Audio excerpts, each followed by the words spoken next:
Assalamualaikum warahmatullahi wabarakatuh. Selamat pagi. Perkenalkan, nama saya Rafli Fandi. Pagi kali ini saya akan membahas mengenai dampak dari COVID-19, terutama di sektor perekonomian, pada perilaku konsumen dan tentunya pada pelaku bisnis juga ya. Eh, kita ketahui bersama adanya pandemi COVID-19 ini sangat berdampak ke segala sektor, entah itu perekonomian, pendidikan, dan lain sebagainya.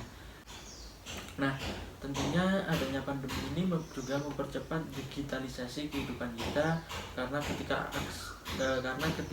akses komunikasi fisik itu semakin terbatas, maka alternatifnya adalah beralih komunikasi secara online.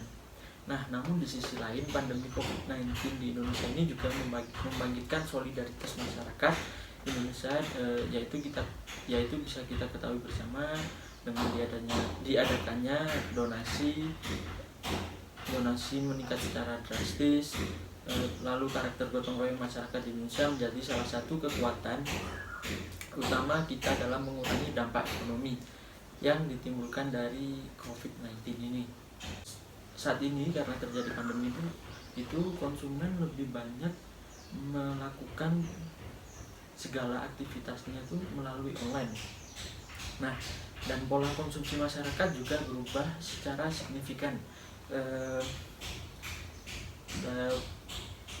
Lalu pada penurunan daya beli juga berpengaruh cukup besar terhadap perubahan konsumsi masyarakat. Nah, situasi ekonomi yang serba tidak pasti menyebabkan publik lebih memprioritaskan membeli kebutuhan pokok dan produk terkait dari kesehatan. Lalu dari pola belanja juga melalui online itu sangat meningkat. Namun tidak hanya produk-produk kesehatan yang meningkat, namun produk fashion atau produk elektronik, produk makanan dan minuman juga sangat meningkat karena adanya pandemi ini. Tapi dengan kita ketahui bersama, pembelian itu dilakukan secara online. Tentunya dampak dari COVID-19 ini juga ada dampak positif negatifnya terhadap pelaku bisnis atau pelaku usaha. Menurut BPS atau Badan Pusat Statistika, dampak COVID-19 ke sektor usaha itu yang paling tinggi itu terdampak itu sektor real estate, lalu sektor jasa, dan sektor transportasi juga itu sangat terdampak. Mengapa demikian? Karena saat ini kan masyarakat sedang berfokus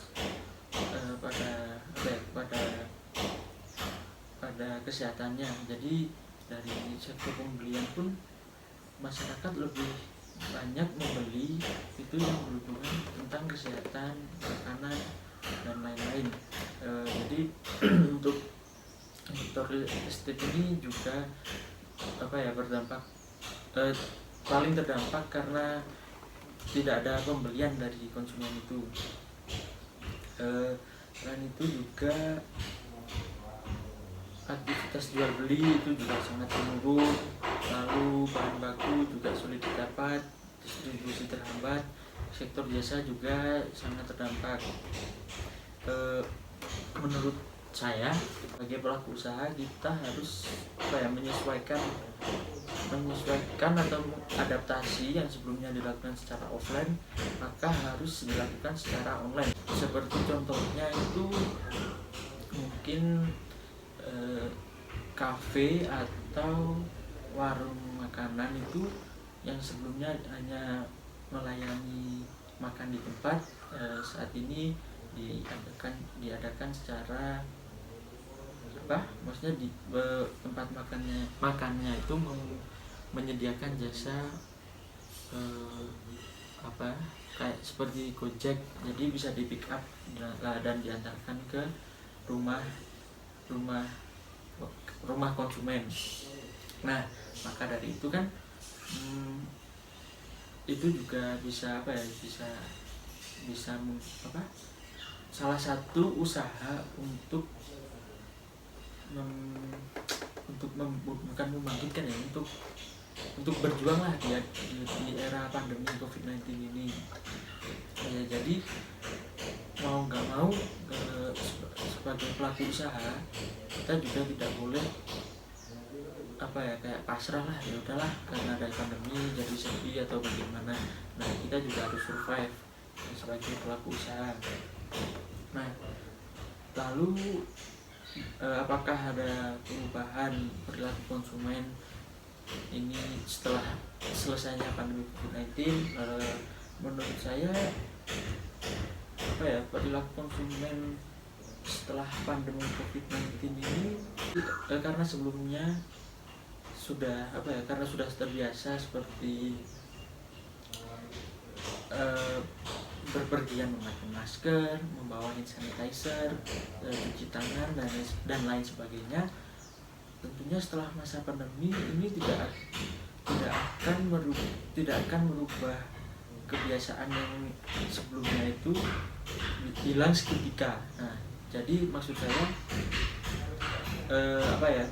yang sebelumnya seperti belanjanya karena ada pandemi belanja secara online, setelah pandemi selesai pun tidak mungkin masyarakat atau kita langsung meninggal atau langsung kembali seperti awal sebelum adanya pandemi, yaitu belanja secara langsung ke toko. Pada era saat ini itu semuanya sudah banyak yang dilakukan secara online. Jadi mungkin perubahan yang terjadi itu dari dari hal yang dilakukan, kebiasaan yang dilakukan waktu adanya pandemi ini, seperti konsumen menjadi lebih aware dengan kesehatannya dengan cara memakai masker ketika berpergian. Lalu dampak lain terhadap perekonomian setelah adanya pandemi ini, menurut saya ke konsumen akan lebih mendukung bisnis lokal. Nah, kita ketahui adanya pandemi ini kan ekspor impor ditutup. Nah, jadi barang-barang dari luar itu tidak bisa masuk ke Indonesia. Nah, otomatis pada saat pandemi itu masyarakat lebih menghabiskan waktunya belanja produk-produk lokal. Jadi menurut saya dari segi perilaku konsumen setelah adanya pandemi ini tetap ada perubahan, namun bisa jadi itu perubahannya tidak permanen. Nah, lalu dengan pelaku bisnis seperti apa sih kalau pandemi ini sudah berakhir dan mengatasi perubahan perilaku konsumen itu? Kalau menurut saya dari segi pelaku usaha, mau nggak mau juga harus tetap mengikuti perubahan yang terjadi di konsumen. Pelaku usaha itu harus mengikuti alurnya. Jadi misal konsumen setelah pandemi ini selesai ini tetap aware dengan kesehatan, maka pelaku usaha misal seperti Giant atau Hypermart itu tetap menerapkan protokol kesehatannya seperti itu. Segi pelaku usaha setelah pandemi ini selesai, yaitu harus bisa menyesuaikan dengan konsumen, apa yang diinginkan dari konsumen. Nah, itu harus diikuti menurut saya dari segi pelaku usahanya. Sekian dari saya. Apabila ada kurang jelas atau salah pengucapan atau salah informasi, saya mohon maaf. Sehat-sehat selalu untuk kalian. Assalamualaikum warahmatullahi wabarakatuh. Terima kasih.